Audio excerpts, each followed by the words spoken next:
Hey everybody, it's your man James back again with some more video action for you. Hope you guys are taking care out there. It's kind of cold where I am. Don't know how it is where you are, but we are in the season. Hope the holiday hustle and bustle hasn't got you down, because it's very busy for everyone this time of year.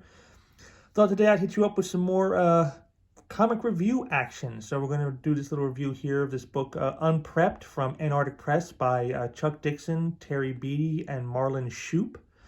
Now, I know I said I was going to be doing the crowdfunded books, but since I have so few of them, I want to stretch them out as long as I can. So I'll probably try to pepper in the few mainstream books I'm still getting as I can, just to try to give you guys as much content as possible. So today we're going to look at this one. Now, the basic premise of this story here is you got two families here, the Mickelsons and the Rincons. And they're your typical average American modern day family, emphasis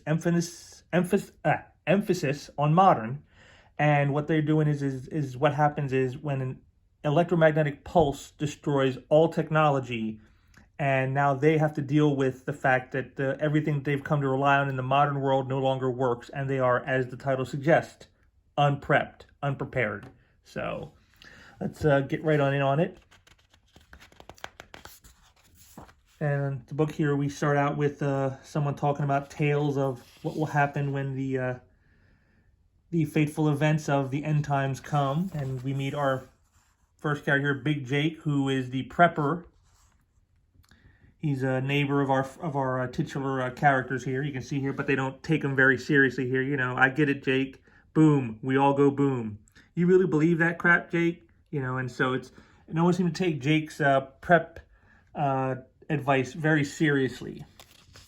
You know, and as we get into it,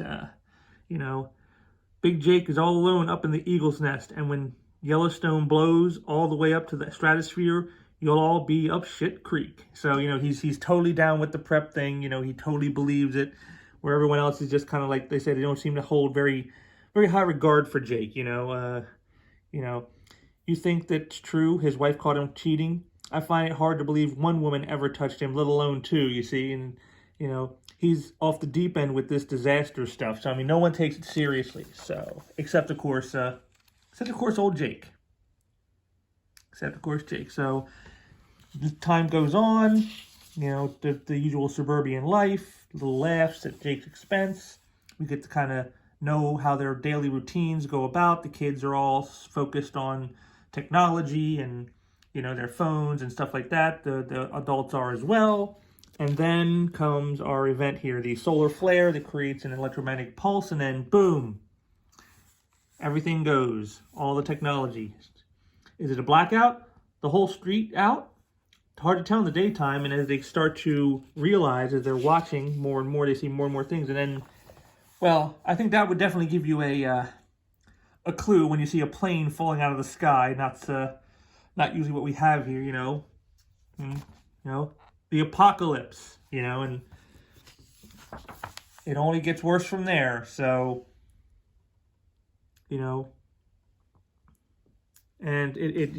we're on the glide path to the airport. Yeah, it would be a bad place to be after an electromagnetic pulse, and as you can see, it just gets worse and worse.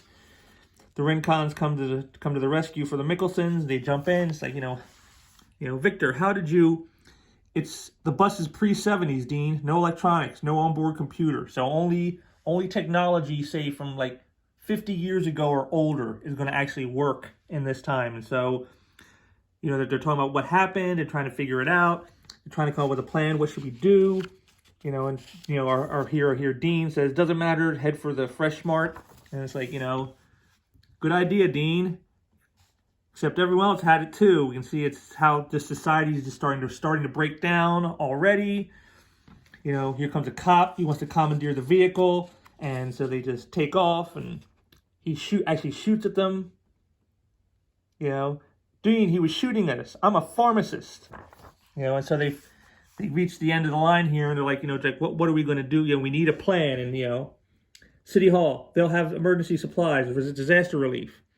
He was supposed to clean for me when I didn't have the time, because she's having a fit because of the machine that's broke down, her cleaning machines. Then won't everybody be headed to the City Hall, Mr. Mickelson? We need to get out of time before more people see us. Mom, my phone will come back on, right? Mom, you know what we have to do? We have to go back, and we have to beg Jake to take us with him. And so now Big Jake, who they all thought was a joke, is now their only salvation. All in all, I found it kind of interesting. It's light reading. It's not anything too heavy, despite, you know, the whole end of the universe, end of the world type of thing. You know, disaster stuff. It kind of feels like a disaster movie, actually. You know, the way one would start off. I like the cartoony style of Marlin Shoop. You know, it works really well in a lot of places, but then sometimes, you know, you can see like right here, sometimes he kind of, it looks like he skimps on it a bit, like Jake there doesn't look that great. You know, here's another one here coming up. See, I mean, like, look at this panel on here, not much detail, and like, what's the kid doing? Is he voguing? Is that what that is? He's doing a dance move while stuff is exploding outside? I mean, I don't understand. But overall, I mean, like I said, he does a really great stuff, like this shot here with the plane, you know, this overshot here with all the planes crashing, you know, the action, he does really well with it. So overall, I liked what he did. The main reason I got this was, you know, 2 words, Chuck Dixon. I'll always check out a book by Chuck, and he kind of makes each character individual. You know, they each have their own personality. You know, you can see like from this panel here, like where they're all trying to figure out what to do, and each character kind of gets a say, and you kind of get their mindset. And I like that. Him and Scott Beatty are a great team. You know, they've done some great stuff in the past. You know, was it Batgirl Year One and some other stuff. You know, I think some stuff on Nightwing as well. They did together. So you know, I'm very familiar with their work. I like this a lot. It's like I said, it's a light read. It's going to go by quick, but again, considering like this is supposed to be like disaster movie type of stuff. You know, you would expect it not to be too heavy of a read. You know, again, Big Jake, our prepper here, the only salvation now, it seems. You know, again, everyone seems a little stereotyped at the moment, but hopefully they'll flesh that out as the series goes along. Overall, I give it about a 6.5 out of 10. It definitely has some potential in here. Like I said, overall, I liked it. I'm definitely want to check out the next issue to see what happens next. And hopefully, you know, we'll get more insights into the characters, whereas here was sort of just like quick brushes to get through because you have to create the event. The event of, you know, the whole world falling apart, everything they know being destroyed, modernity is done. And, you know, I like the fact that they use something that is that's actually based in science. You know, an electromagnetic pulse from a solar flare, that is something that is actually possible to happen. So I like that they chose, you know, a way to do it that feels it's something that could happen to us in the real world. That's a nice touch. Like I said, brings a lot of those. So when you saw the planes falling out of the sky and stuff, it brings on the sense of gravity to the story that like this is actually, you know, could happen. And so I like that about it. So it's an overall 6.5 out of 10. It's a decent enough effort. Not Dixon's greatest work, but you know, a lot of fun. Like I said, and very interesting. You know, it'll be interesting to see where he goes with this, where he takes these characters. Issue 1, it's already out, so you know, you guys head out to your local shops. You probably should have this available to you from Antarctic Press. Like I said, you know, I definitely recommend and check it out. You know, if you're into disaster movies, if you're into looking for maybe something a little different from the superhero fare, perhaps, you know, this might be a good palate cleanser for you, because I know it was for me.